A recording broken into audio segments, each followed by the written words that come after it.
오늘 요나서 첫 번째 시간인데요. 본문은 1장 1절부터 3절 말씀이 되겠습니다. 자, 우리 첫 시간이니까 함께 한 목소리로 합독하겠습니다. 시작. 여호와의 말씀이 아미떼의 아들 요나에게 임하니라. 이르시되 너는 일어나 저 큰 성읍 니느웨로 가서 그것을 향하여 외치라. 그 악독이 내 앞에 상달되었음이니라 하시니라.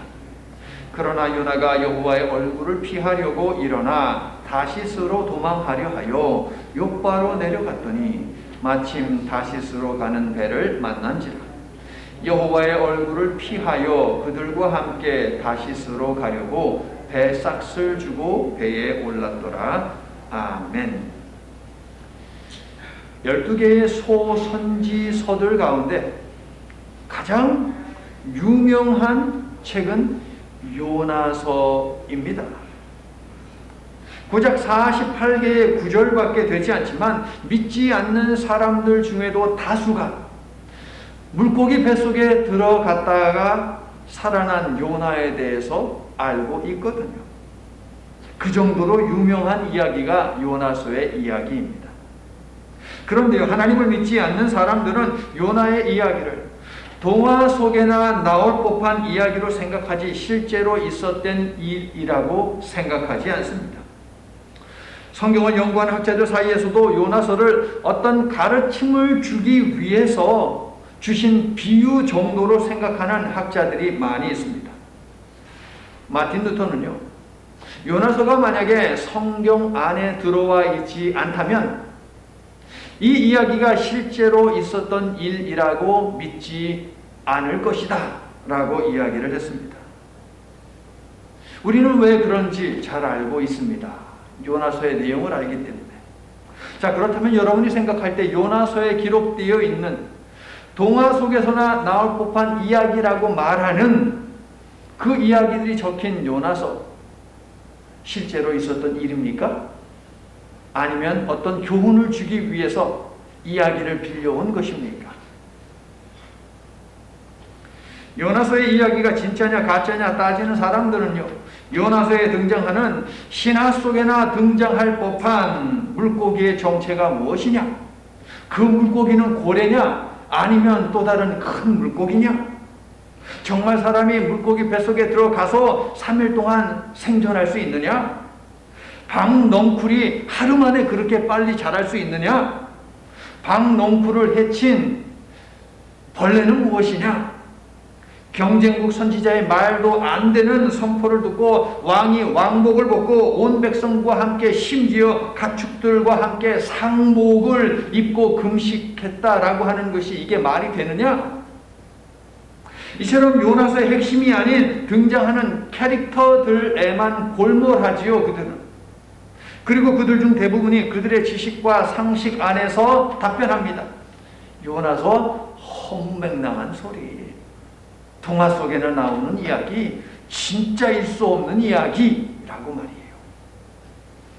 자, 요나, 그는 누구입니까? 오늘 본문 1장 1절을 보니까 여호와의 말씀이 누구의 아들 아무개에게 임했다라고 되어 있죠. 자, 이러한 형식은 누구를 소개할 때 사용하는 형식입니까? 예언자들을 소개할 때 사용하는 문구입니다. 누구의 아들 아무개에게 여호와의 말씀이 임했다. 그러므로 요나는 예언자다라고 하는 것을 우리가 추정할 수 있어요. 물론 요나서에는 요나가 예언자다, 선지자다라고 하는 말은 없습니다. 그런데요, 하나님의 말씀을 받은 요나는 시킨 대로 하지 않는, 좀 심하게 말하면 무엇이냐? 예언자계의 꼴통이에요, 여러분. 예언자계의 꼴통 같은 사람이 바로 요나입니다. 그는 하나님의 말씀을 거역했고요. 요나서 총 48개의 구절 가운데 그가 선포한 메시지는 몇 개나 있을 것 같습니까? 48개 구절 가운데 한 개 구절도 아니고요. 3장 4절을 보니까 그가 선포한 메시지가 있는데 반이에요, 반. 2분의 1 구절. 2분의 1 구절만 이야기했어요.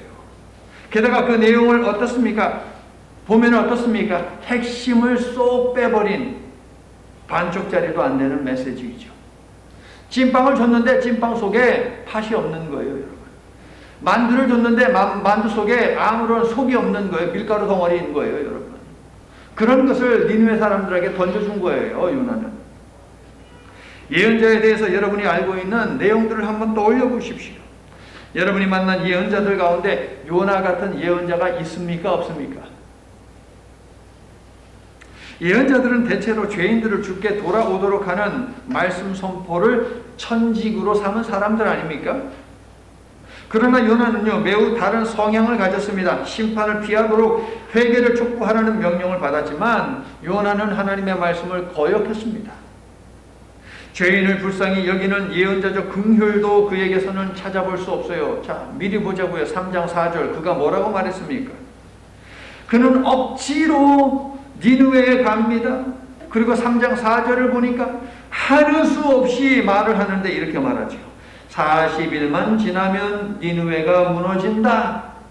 건성으로 멸망만 선포했을 뿐이지요. 정작 중요한 그 다음에 메시지는 쏙 빼버렸어요. 그 다음에 뭐라고 말해야 됩니까?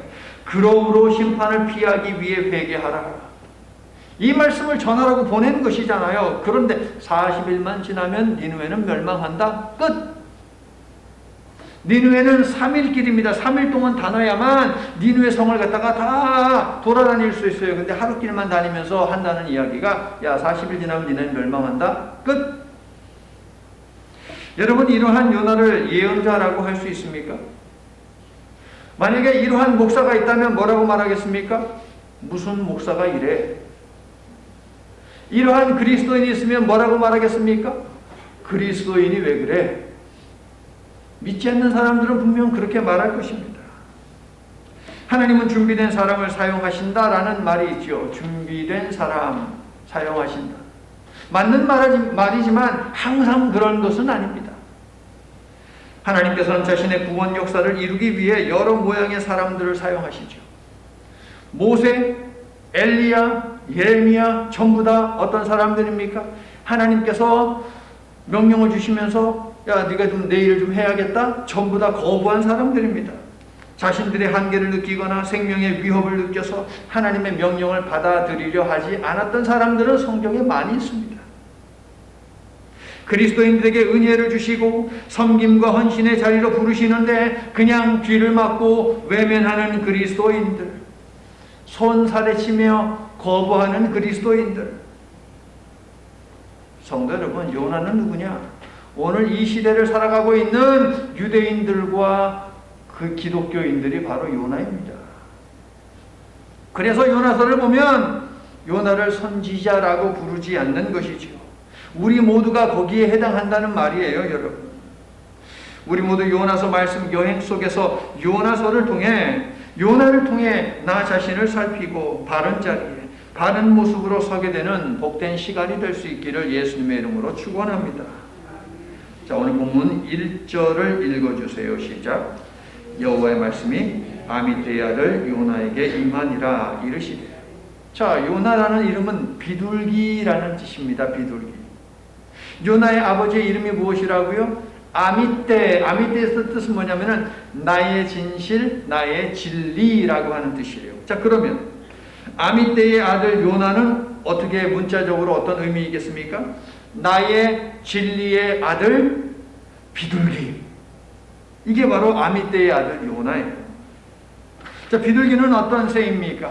노아 홍수 때에 하나님께서 노아에게 평화와 사랑을 상징하는 감람나무 가지를 물어서 가져다 주게 했죠. 참 고마운 새였습니다. 그래서 하나님께서 위기에 처한 니느웨 사람들에게 요나를 보내셔서 용서와 평화를 가져다 주는 그런 일을 하기를 바라셨다라고 하는 것을 우리가 생각해 볼 수 있죠. 하지만 요나는 절대 비둘기같이 온화한 사람이 아닙니다. 평화를 전해주는 사람이 못 됩니다. 하나님의 진리를 선포하기 좋아한 사람도 아니었습니다. 용서와 평화의 메시지를 물어다 주어야 하는 비둘기 요나는 니느웨와는 정반대 방향으로 뭘 타고 갔어요? 배를 타고 갔어요. 자, 배를 타고 갔다는 것은 무엇입니까? 풍랑이 주는 위험을 감수하고서라도 내가 멀리 가겠다. 1번. 그 다음에 두 번째는 뭐예요? 풍랑이 주는 위험을 감수하고서라도 나는 좀 편하고 싶다. 니느웨까지는 걸어가야 되는데 배 타면은 그냥 어디든지 데려다 주니까 이런 마음인 것이죠. 걸어서 가야 하는 수고는 하기 싫다. 뭐 이런 것이죠, 여러분. 마태복음 12장을 보게 되면 예수님을 대적하는 자들이 예수님을 찾아와서 선생님 표적을 좀 보여주시지요? 라고 말을 했습니다. 그때 예수님이 뭐라고 말씀하셨습니까? 요나의 표적 외에는 내가 보여줄 것이 없다 라고 말씀을 하지 않으셨습니까? 자, 요나가 물고기 뱃속에 들어가서 3일 동안 있었지만 죽지 않은 이야기 등 요나 속 동화 같다는 이야기들이 만약에 사실이 아니고 거짓이라면 표적을 요구하는 자들에게 거짓말로 만들어낸 그 이야기를 예수님이 제시하시겠습니까? 결코 아니죠. 예수님이 표적을 묻는 자들에게 요나의 표적을 말씀하셨다라고 하는 것은 그 일은 실질적으로 사실적으로 있었던 일이다라고 하는 것을 반증하는 것이죠. 왜냐하면 표적은 무엇입니까? 신적 권능이 드러나서 벌어지는 일, 이게 바로 표적이잖아요. 하나님의 권능이, 하나님의 역사가 일어났다. 그것이 수없이 찾아지는 이야기가 요나서다라고 하는 것이죠. 요나의 이야기는 꾸며낸 신화와 같은 이야기가 아니라 실제로 하나님께서 일으키신 역사적 사건임을 믿으시면 아멘 합시다. 아멘 소리가 잘 안 나옵니까? 여러분, 하나님은 죽은 자도 살리시는 분이에요. 죽은 자도 살리시는 분이 물고기한테 좀 먹힌 그 한 사람의 생명을 살리지 못하겠습니까? 여러분 동의하세요? 요나서는요, 여러 표적들을 통해 모든 것을 초월하여 용서하시는 하나님의 사랑을 드러낸 실제로 있었던 사건이다라고 하는 이 사실을 믿으시기를 바랍니다. 아멘. 학자들이 요나서는 그러면 도대체 언제쯤 기록이 되었을까라고 공부를 했어요, 연구를 했어요. 그런데요, 기원전 8세기에서 기원전 3세기에 이르기까지 그 사이의 기간이 600년이에요. 이때부터 이때 한 600년 요 사이에 언젠가 기록되었을 것이다 라고 하면서 너무 뜬구름 잡는 식으로 얘기를 합니다. 그런데요, 우리에게는 무엇이 있느냐? 열왕기하 14장 25절이 있다는 거예요. 열왕기하 14장 25절. 아미떼의 아들 요나를 요나서에 등장하는 요나로 보고 말씀을 읽어도 그다지 무리한 일이 아니다 라는 것을 우리가 알 수 있는데, 열왕기서 14장 25절에 있는 바로 그 인물이, 자, 이 당시 아시리아는 어떤 상태에 있었느냐? 내부적으로 심각한 어려움을 겪고 있었습니다. 정치적으로 거의 마비 상태였습니다. 게다가 기원전 763년에 당시 사람들이 불길한 징조로 여기며 두려워하던 일이 있었으니 대낮에 해가 갑자기 사라지는 거예요. 일식이 벌어졌거든요. 그래서 이 나라가 망하려나 보다라고 아시리아 사람들이 두려워 떨던 바로 그때가 있었거든요. 아마도 이 즈음에 요나는 아시리아의 수도인 니느웨를 방문했을 것입니다. 그래서 니느웨의 왕을 비롯한 온 백성들이 요나가 하는 말을 듣고 크게 두려워하여서 금식을 선포하고 금식했다라고 하는 것을 우리가 생각해 볼 수 있는 것이죠. 본문 1장 1절에다가 여러분 열왕기하 왕하 14장 25절부터 27절이라고 적으시고요. 자, 찾아서 열왕기하 찾으세요. 14장 25절 너무 중요해요. 요나서를 읽는데 이 부분을 뺄 수 없어요, 여러분. 열왕기하 14장 25절. 자, 제가 그만할 때까지 읽을 거예요. 열왕기하 14장 25절 시작. 이스라엘의 하나님 여호와께서 그의 종 가드헤벨 아미떼의 아들 선지자 요나를 통하여 하신 말씀과 같이, 여기까지. 가드헤벨은 무엇이냐? 갈릴리 북쪽 나사렛 마을에 있던, 근처에 있던 마을이에요.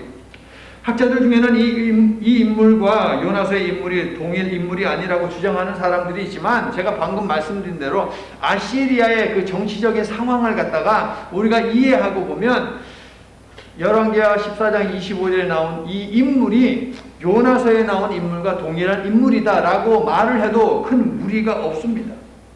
자, 이어지는 열왕기하 14장 25절 그 이후의 내용을 읽어보면 요나는 북왕국 이스라엘의 13대 왕이었던 여로보암 2세가 통치하던 때에 활동했습니다. 여로보암 2세는 여호와 보시기에 악을 행한 왕이었습니다. 그래서 하나님의 눈밖에 난 왕이 여로보암 2세였어요. 그러면 그 나라는 망해야 하지 않겠습니까? 여로보암 2세 정권은 무너져야 하지 않겠습니까? 그런데 40년 동안 여러 번 통치했습니다. 그런데 통치했는데 어떻게 통치했느냐? 빼앗긴 땅을 갖다가 회복을 하고요. 그 지경을 갖다가 완전히 넓힌 왕이 되었어요. 그래서 여로보암 2세 때에 나라는 강하고 나라의 백성들은 부자가 되고 하는 그런 나라가 되었습니다.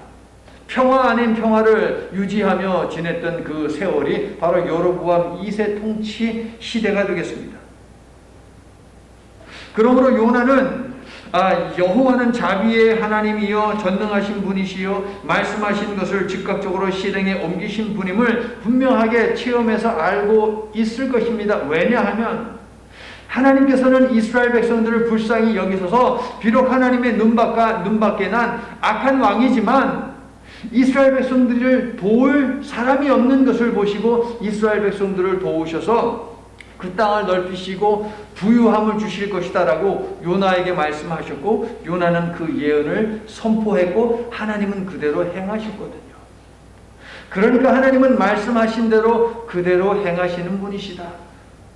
비록 왕이 악하다 하더라도 하나님은 자비하신 분이시기 때문에 용서하시는 분이시다 라고 하는 것도 알려주었던 것이죠. 성경 속 예언자들은 거의 대부분이 왕을 비롯한 지도자들에게 미움을 받는 존재였죠. 왜? 그들이 듣기 싫어하는 말만 했어요. 예언자들이. 야, 너 이러이러한 죄 있지? 회개해. 회개하지 않으면 망한다.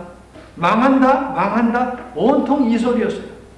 회개하면 구원을 받지만 회개하지 아니하면 망한다. 계속 이야기했어요. 그래서 예언자들이 너무 싫은 거예요. 정치 지도자들. 근데 요나는 어떤 이야기를 했는데요? 하나님께서 너희를 불쌍히 여기셔서 빼앗긴 땅을 회복시키시고 나라를 부유하게 만들어 주실 것이야 라고 이렇게 예언했고 예언한 그대로 되었거든요. 그러니까 요나와 여로보암 2세 정권 사이에는 서로 갈등이 있는 것이 아니라 좋은 관계가 유지되었던 것이죠. 하지만 이 시대에 활동했던 또 다른 예언자들이 있으니 아모스와 호세아입니다. 아모스와 호세아에 따르면 이 시대에 부유했습니다.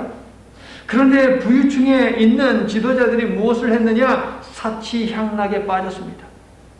그리고 빈익빈 부익부 현상이 아주 극심하게 되었어요. 부자는 더 부유해지고 가난한 사람은 더 가난해지는 그런 일이 벌어졌습니다. 가진 자들이 갖지 못한 자들을 끊임없이 착취를 했습니다. 한편 이스라엘이 하나님의 축복으로 흥청망청하며 범죄할 때에 북쪽에 있는 아시리아는 무엇을 했느냐? 어지러운 정치 상황을 얼른 정비를 했습니다. 안정을 찾아왔습니다. 그리고 팔레스틴을 공격할 준비를 하고 있는 것이죠. 예언자들은 하나님께서 타락한 이스라엘을 손보시기 위해 아시리아를 도구로 사용하기 위해서 준비하신 것이다 라고 그렇게 알려줍니다. 자, 아시리아의 입장에서 요나는 어떤 존재입니까? 자기네 나라에 좋은 이야기를 한 예언자입니까? 아니면 나쁜 이야기를 한 예언자입니까? 나쁜 이야기를 한 예언자이죠. 그렇기 때문에 아시리아에 있는 정치 지도자들이 아주 팔레스틴에 요나라고 하는 예언자가 있는데 그 나라를 위해서 좋은 예언을 하고 그가 예언을 하니 이스라엘 백성에게 그대로 임하더라. 그러므로 저 요나라고 하는 자를 없애야 하겠다. 라고 이런 생각을 갖지 않았겠습니까? 과거 아람이라고 하는 나라가 있습니다. 끊임없이 이스라엘을 넘봤습니다. 그런데 공격을 할 때마다 매번 실패입니다. 이유가 무엇이었습니까? 엘리사라고 하는 예언자가 그것을 다 알아요. 하나님께서 그것을 엘리사에게 알려주셔서 미리미리 대비를 하게 하셨거든요. 그래서 아람 정말 잘 싸우는 정예 군대를 이끌고 엘리사의 집에 쳐들어오지 않습니까? 그를 처치하기 위해서 말입니다. 요나도 만약에 그러한 존재였다면 아시리아가 그를 죽이려고 했을 것이고 요나가 니느웨로 아시리아로 가지 않으려고 한 것은 죽기 싫어서 그랬을 것이다 라고 하는 추정도 우리가 해볼 수 있을 것 같습니다. 하지만 어떤 이유가 되었던 하나님께서 보내심에도 불구하고 가지 않은 것, 억지로 가서 거기에서 선포해야 하는 말씀은 선포하지 않고 자기가 하고 싶은 말만 한 것, 이것은 빼도 박도 못합니다. 그 책임은 하나님께서 반드시 물으시는 것이죠. 여로보암 2세의 정권을 지지하던 요나에게 어느 날 하나님의 명령이 떨어졌습니다. 1절 여호와의 말씀이라고 하는 표현이 있죠. 숨은 그림 찾기를 한번 해보십시오. 요나서에서 7번 나옵니다. 여호와의 명령은 2절에서 보듯이 3개의 동사로 요약되지요.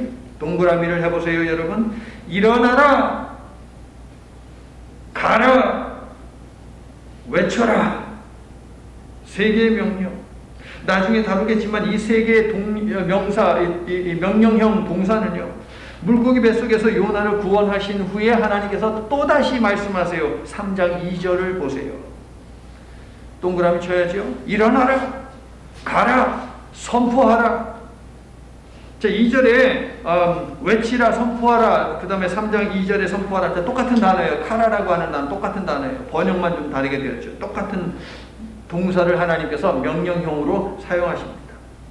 자, 3가지 행동을 연속적으로 명령하심으로 상당히 긴박한 느낌을 주지요.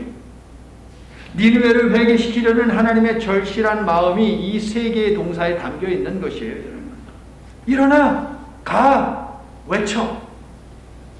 니느웨를 구원하라 라고 하는 하나님의 마음이요. 하나님께서는 아무것도 모르고 죄 속에 살고 있는 니느웨 사람들에게 다가오는 심판에 대해서 경고하심으로 그들이 회개하여 재앙을 당하지 않기를 바라셨습니다. 그래서 일어나라, 가라, 외쳐라 라고 요나에게 계속 말씀하신 것이죠. 그래서 요나서에서 벌어지는 각각의 사건들을 보면은요, 여러분, 하나님의 직접적인 명령과 직접적인 예비하심으로 사건들이 시작을 하고 있어요. 자, 이번에는 구절들에다 별표를 한번 해보세요. 1장 2절, 4절의 별표, 18절의 별표, 2장 10절의 별표, 3장 1절 2절의 별표, 4장으로 넘어가셔서 6, 7, 8 별표. 다시 한번 읽어보세요. 그리고 사건이 시작할 때에 언제나 하나님의 명령이 있다, 하나님의 예비하심이 있다라고 하는 것이 여러분의 눈에도 보일 것입니다. 자, 이 말은 무엇입니까? 사건의 길목마다 하나님의 간섭이 있음을 고백함으로 하나님의 주권을 강조하고 있는 것이죠.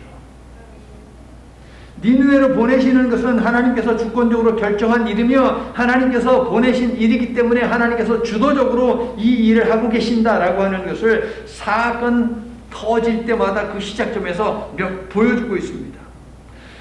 성도 여러분, 하나님께서는 아무리 흉악한 죄인이라 할지라도 결코 그들을 심판하시는 것을 즐기는 분이 아니심을 믿습니까? 그러면 1장 2절에 한번 적어보세요. 에스겔서니까 겔이라고 쓰시고 18장 23절. 에스겔서 18장 23절 이렇게 되어 있습니다. 주 여호와의 말씀이라 내가 어찌 악인이 죽는 것을 조금인들 기뻐하랴. 그가 돌이켜 그 길에서 떠나 사는 것을 어찌 기뻐하지 아니하겠느냐. 또 적으세요. 거기다가 에스겔서 33장 11절. 에스겔서 33장 11절 이렇게 되어 있어요. 너는 그들에게 말하라. 주 여호와의 말씀이니라. 나의 삶을 두고 맹세하노니 나는 악인이 죽는 것을 기뻐하지 아니하고 악인이 그의 길에서 돌이켜 떠나 사는 것을 기뻐하노라. 이스라엘 족속아 돌이키고 돌이키라. 너희 악한 길에서 떠나라. 어찌 죽고자 하느냐 하셨다 하라. 악인이라 할지라도 하나님께서는 그 악인이 멸망하는 것을 눈뜨고 못 보시는 분이에요, 여러분.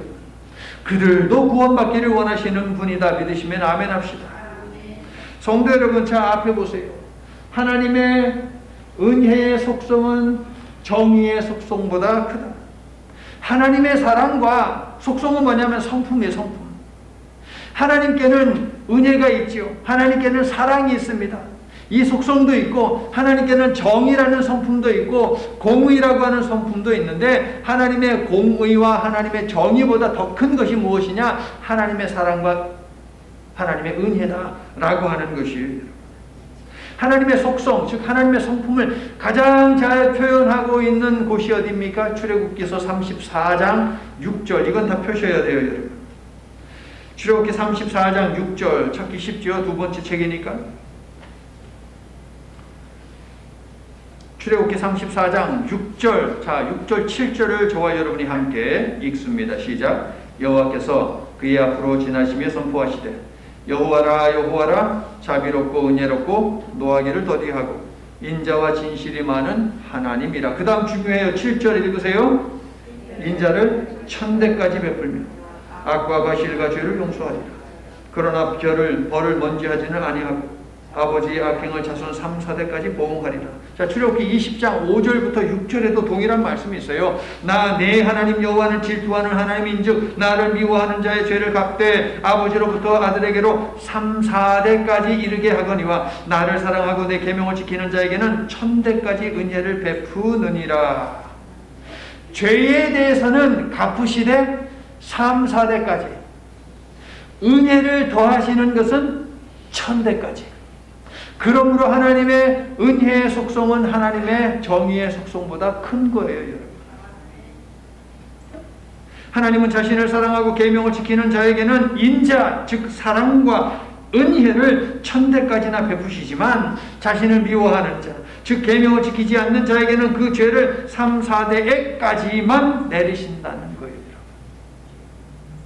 사랑과 은혜는 1000대까지나, 벌을 내리시는 것은 3, 4대까지만 내리신다고요. 그래서 하나님의 은혜의 속성이 하나님의 공의의 속성보다 크다라고 오늘 설교 제목에 다른 것이죠. 그러므로 아시리아도 구원받을 수 있는 구원의 대상이기에 하나님께서는 그들이 다시 돌아오기를 바라면서 요나를 보내신 것이에요, 여러분. 성도 여러분, 하나님께서 요나를 통해 니느웨를 구원하고자 하시는 일은 결코 새로운 일이 아니죠. 세상을 창조하신 이래로 오늘에 이르기까지 하나님께서는 지속적으로 구원하기를 원하셨다는 것이에요, 여러분. 그러므로 태초부터 지금까지 온 인류를 상대로 진행해 오신 창조주 하나님의 구원 사건의 일부가 바로 요나서에 기록이 되어 있는 것이죠. 3절을 보니까 요나가 곧장 일어나기는 했어요. 하나님이 말씀하시니 곧장 일어나기는 했어요. 그런데 요나의 생각에 선택받지 못한 이방 나라인 것도 찜찜한데 사악하기 그지없는 아시리아의 수도인 니느웨이기에 가고 싶지 않았습니다. 그래서 반대 방향으로 갔습니다. 무엇을 가지고 판단했어요? 자신의 생각, 자신의 감정, 하나님의 뜻은 배제시키고 오직 자신의 감정에 충실해서 그는 자기 마음대로 선택해서 그 길로 나아갔다는 것. 그런데요, 요나를 비롯한 이스라엘 백성들에게 1000번, 10,000번 아무리 물어봐도 아시리아는 구원받을 만한 나라가 되지를 못해요. 이스라엘뿐만 아니라 고대 근동에 아시리아에 의해서 피해를 입은 모든 나라에 물어봐도 아시리아는 멸망받아 마땅한 나라입니다. 왜냐하면 그들은 상습적으로 지배하는 나라의 백성들의 입술을 갖다가 다 도려냈어요. 상습적으로. 손목을 잘랐습니다, 여러분. 시체를 보란듯이 목을 잘라가지고요, 그 목을 갖다가 보란듯이 산더미처럼 쌓았던 자들이에요. 산 사람의 가죽도 벗겼고요, 여러분. 그래서 고대 근동에서 가장 악랄하게 그지없고 가장 심한 폭력을 저지른 나라가 어디냐? 아시리아거든요. 그런데 그러한 아시리아, 그것도 아시리아의 수도에 가가지고 그들을 구원하라라고 하니 요나를 비롯한 모든 유대인들은 그것을 탐탁치 않게 여긴 것이죠. 오히려 아시리아를 혐오하고 저주해도 부족할 판인데 말이에요.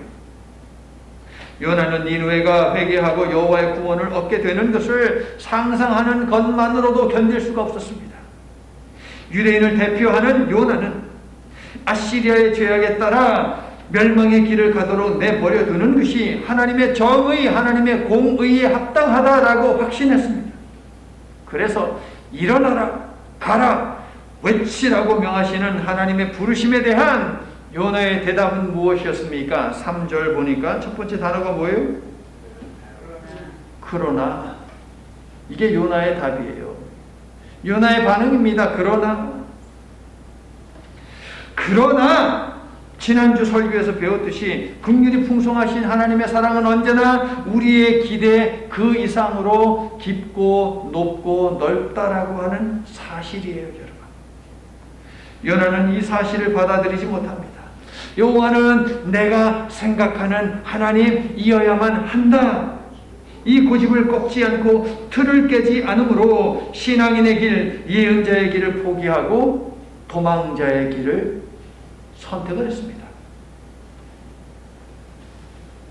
자, 요나가요, 하나님의 부르심을 받은 그곳이 어디냐? 예, 뭐 그래 안 보이는군요. 자, 이곳 요바에 있을 때에 하나님으로부터 명을 받았습니다. 어디로 가라고요? 니느웨로 가라고 명을 받았습니다. 그런데 요나는 어디로 가서요? 정반대 다시스, 딱 봐도 훨씬 멀지요. 4배 이상 먼 거리를 요나는 선택을 해서 갔습니다. 여러분. 자, 거리를 여러분 보세요. 눈에 보이십니까 혹시 여러분? 예루살렘에서 니느웨까지는 900km, 560마일 정도 되는 거리입니다. 대신에 저 다시스까지는 얼마예요? 3000km, 1900마일입니다. 여러분. 그러니까 제가 지도를 통해서 한번 확인을 해봤는데, 요나가 메시지를 받은 곳에서 저 니느웨까지 가기 위해서는 이 썸터에서 올랜도까지 가는 거리예요. 올랜도, 저 플로리다 올랜도까지 가보셨어요, 여러분? 올랜도까지의 거리예요. 그런데요, 배를 타고 이제 가는 것을 해가지고 제가 지도를 찾아봤어요. 찾아봤더니, 자, 올랜도 밑에는 마이애미가 있습니다. 마이애미 저 끝에 있죠. 플로리다 저 끝에.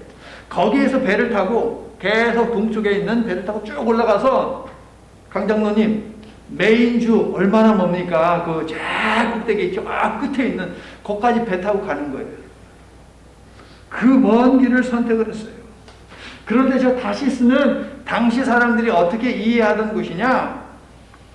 세상의 서쪽 끝, 땅끝이라고 사람들이 믿었던 곳이에요, 여러분.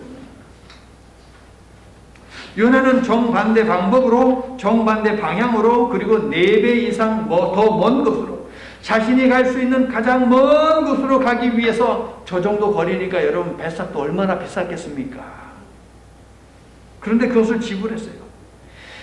유대인의 성경 읽기를 돕는 미시나라고 하는 책이 있거든요, 여러분. 그 책에 따르면 저 요바에서 다시스까지 배 타고 가는데 1년이 넘게 걸린대요, 여러분. 그런데 1년 넘게 가면서 풍랑을 안 만나겠습니까, 여러분? 근데 풍랑을 만나도 좋으니 싫다는 거예요. 니느웨 가기 싫다는 것입니다. 중세 유대인 주석가들에 따르면 요나가 지불한 배삭은 얼마 정도 되느냐라고 하는 것을 그들이 말하는데, 배를 통째로 전세를 낼 정도의 돈을 요나가 지불했대요, 여러분. 맞다면 정말 큰 돈을 지불하여 모든 것을 투자하여 하나님에게서 도망치려고 한 것이에요. 도대체 뭐 때문에? 그러나 성도 여러분, 가봐야 하나님 손바닥 아닙니까? 동의하세요? 바보 같은 숨바꼭질을 하려고 하는 것이죠. 다 보고 있는데, 여러분. 도대체 뭐 때문에? 용서하고 용납해야 하는데 용서하지 못하겠다는 거예요. 용납하지 못하겠다는 거예요, 여러분. 우리에게 그런 마음이 있다면 바로 요나인 것이죠. 그런데 여러분, 우리는 요나처럼 숨바꼭질을 한 경험이 없습니까? 지금까지 살면서 여러분, 하나님 다 보고 하나님 알고 계시는데 숨바꼭질 한 적 있죠. 얘야, 너 이것 좀 해다오. 얘야, 너 그렇게 말하면 안 된다. 하나님이 말씀하시는데도 개의치 않고, 나 안 해요? 아니, 나 이거 할 건데요? 이렇게 고집을 피운 적 없냐고요, 여러분. 있지요, 여러분? 동의하시죠? 주여. 자, 요나는요, 니느웨로 가라는 하나님의 분명한 명령을 또렷이 듣고도 못 들은 척하며 정반대로 도망갔습니다. 지도 보시는 바와 같이. 원수의 나라를 향한 하나님의 사랑을 수용하기 싫었고, 명령하신 하나님도 이해할 수 없었기 때문에 하나님의 명령에 순종할 마음이 전혀 없었습니다. 내가 싫으니까 하나님이 무슨 말을 해도 싫다는 거예요. 하나님께서는 요나에게 2절 일어나 가라고 하셨죠. 그렇죠. 그런데 3절 보니까 정반대 행동. 일어나 가라고 했는데 3절에서 내려갔다. 이 반대되는 동사거든요, 여러분. 그랬더니 자, 일어나라 그랬는데 오히려 내려갔어요. 결과가 어떻게 됐어요? 자, 미리 보자고요. 2장 6절. 그래서 어떻게 됐대요? 산의 뿌리까지 내려가게 되었다. 산의 뿌리, 거기 어딘데요? 죽은 사람이 가는 스오를 이야기하는 거예요, 여러분. 그러니까 뭡니까, 여러분? 자, 보세요, 여러분.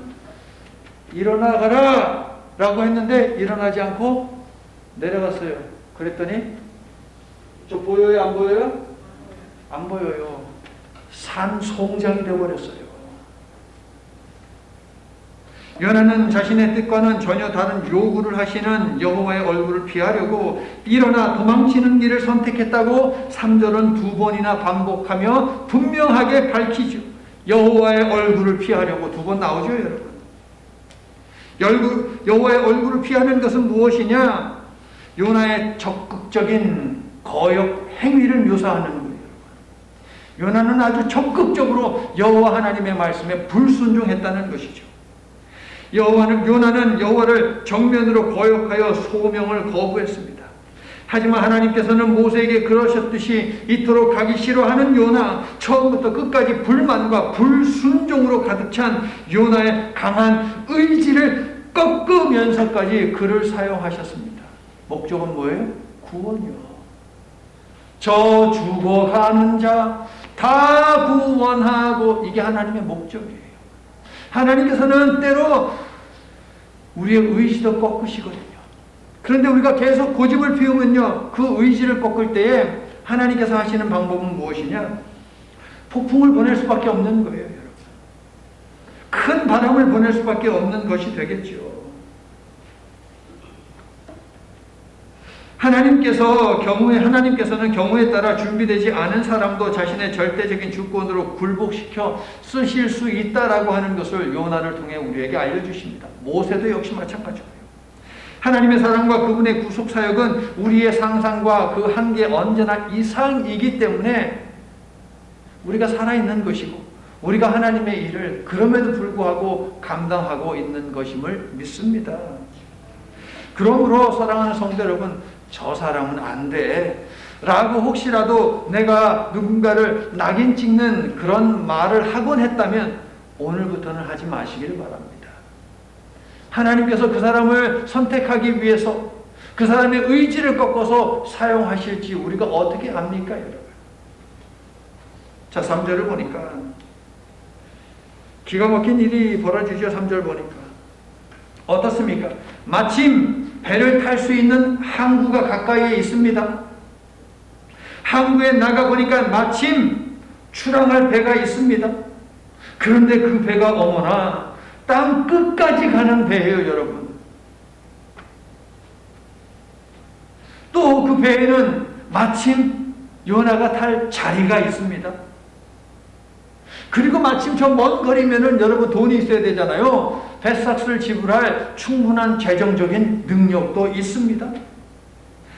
마치 자신이 하나님의 인도와 축복 속에서 다시스로 향하는 것처럼 모든 것이 계획한 대로 순조롭게 진행되는 분위기이죠, 여러분.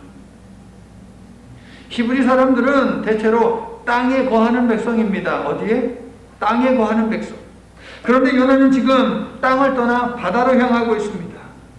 이러한 요나의 행동을 레슬리 앨런이라고 하는 구약학자는 이렇게 얘기했어요. 미친 질주. 요나는 어떻게 해서든 하나님의 명령을 이행하는 일에서 최대한 멀리 떨어져 있고자 한 것이지요. 내가 멀리 가버리면 다른 사람 보내겠지.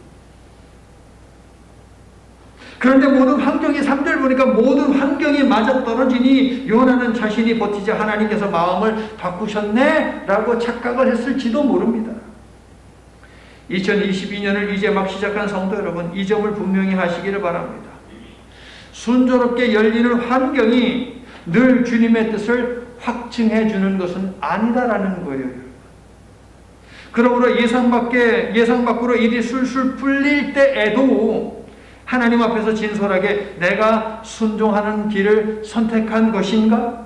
불순종의 길을 선택해서 가고 있지는 않은가? 라고 살펴보시기를 바랍니다. 자, 요나가 생각할 때 안성맞춤으로 되어가는 그의 계획 뒤에는 무엇이 있었습니까? 자, 이것도 미리 보세요. 4절 무엇이 있습니까? 모든 것이 술술 잘 풀리네, 딱 맞아 떨어지네, 내가 은혜의 길, 축복의 길로 가네 라고 했는데 4절 보니까 뭐가 있어요? 큰 바람과 큰 폭풍이 있습니다. 성도 여러분, 하나님에게서 도망할 수 있는 곳은 없습니다. 믿으시면 아멘 합시다. 광란의 질주로 도망하는 요나를 하나님께서 뒤쫓습니다. 그러므로 요나서는 무엇이냐? 아시리아 사람들과 요나를 비롯한 유대인 등 죄인들을 포기하지 않고 끝까지 따라 붙는 은혜의 추격전, 이게 바로 요나서라는 책이에요, 여러분. 그러므로 요나서에다 적어 놓으세요. 목사님 그러는데 이건 은혜의 추격전이다. 은혜의 추격전 맞습니다, 여러분. 따라해 보세요. 은혜의 추격전. 성도 여러분, 올 한 해 살아가면서 상황이 여러분의 걸음을 가로막을 때가 있다면 무엇해야 하겠습니까? 멈춰 서십시오. 그리고 여러분을 향한 하나님의 메시지가 있지 않은지 무엇인지 살펴보시기를 바랍니다. 은혜의 추격전 요나서를 통해 그동안의 신앙과 현재의 신앙을 점검하여 복 있는 자리를 회복하고 유지하며 살아가는 저와 여러분이 될 수 있기를 예수님의 이름으로 축원합니다. 이제 말씀을 마칩니다. 오늘 본문인 요나서의 처음 3개의 구절은 첫째, 하나님께서는 사람들을 자신의 사역으로 부르시며, 둘째, 하나님께서는 용서, 은혜, 소망의 메시지를 보내실 만큼 죄인들을 사랑하시며, 세 번째, 아무도 하나님으로부터 도망할 수 없음을 증언하고 있습니다. 요나를 보내시는 목적지 니느웨는 큰 성읍이었는데 죄악도 그만큼 큽니다. 그러나 하나님께서는 회개하고 돌이키는 사람은 국가와 민족을 초월하여 구원하시는 분이시기에 요나를 보내신 것이지요. 자, 읽어주세요. 한 번 더. 하나님의 은혜의 속성은 공의의 속성보다 크다. 성도 여러분, 어떠한 죄인도 구원하기 위해 끝까지 추격하시어 회개를 촉구하시는 하나님의 은혜 앞에서 모두 할 말을 잃게 만드는 것, 그것이 무엇입니까? 복음입니다. 요나를 비롯한 유대인들 모두도 하나님의 구원 사역의 대상이지 그들 스스로 구원의 주체가 될 수 없습니다. 세상에 존재하는 모든 사람들에게는 복음이 필요한 것이지요. 동의하세요? 아멘. 우리도 마찬가지예요.